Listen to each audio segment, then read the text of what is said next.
Well, good morning, everyone. We strongly believe that the Chinese Communist Party did not report the outbreak of the new coronavirus in a timely fashion to the World Health Organization. Article 6 of the IHRs, which was a part of this reform, further mandates that a state party, that would include China, shall continue to communicate to WHO timely, accurate, and sufficiently detailed public health information. That is, there's an ongoing obligation. Even after the CCP did notify the WHO of the coronavirus outbreak, China didn't share all of the information it had. Instead, it covered up how dangerous the disease is. It didn't report sustained human-to-human transmission for a month until it was in every province inside of China. It censored those who tried to warn the world. It ordered a halt to testing of new samples, and it destroyed existing samples. And what was the response? And then if a broader question on China, if I may. I want to highlight two ways in which the Chinese Communist Party is exploiting the world's focus on COVID-19 crisis by continuing its provocative behavior. First, we commented on what's taking place in Hong Kong.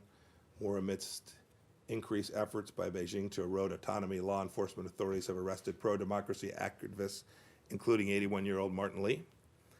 We've always said that China has an obligation to live up to its promises, its obligation.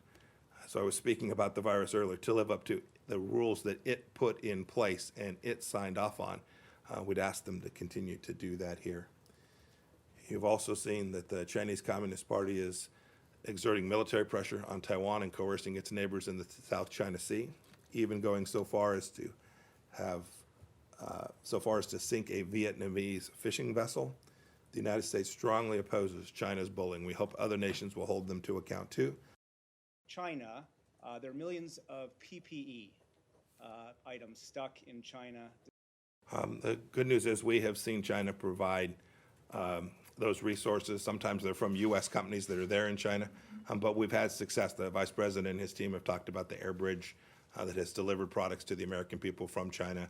We appreciate that. We are counting on China to continue to live up to its contractual obligations and international obligations to provide that assistance to us and to sell us those goods. Often these are commercial transactions in a way consistent with all of the international trade rules. What's your assessment of China's handling of these dangerous materials? Do you think that they do a sufficient enough job in China? I'm not going to comment on that. What I will say is it's always easier to know the answer to your question about whether these labs are in compliance, not only with the regulations, but if they're handling this material in a way that is adequate, safe, and secure, if the world can have access to those places, if they will share that information openly and transparently. And in spite, the President said this, we tried to get in to take a look at what was going on early on in this, to come in alongside the World Health Organization early on, would have been back in January, if I remember correctly. We still do not have a sample of the virus, nor has the world had access to the facilities or other locations where this virus may have originated inside of Wuhan.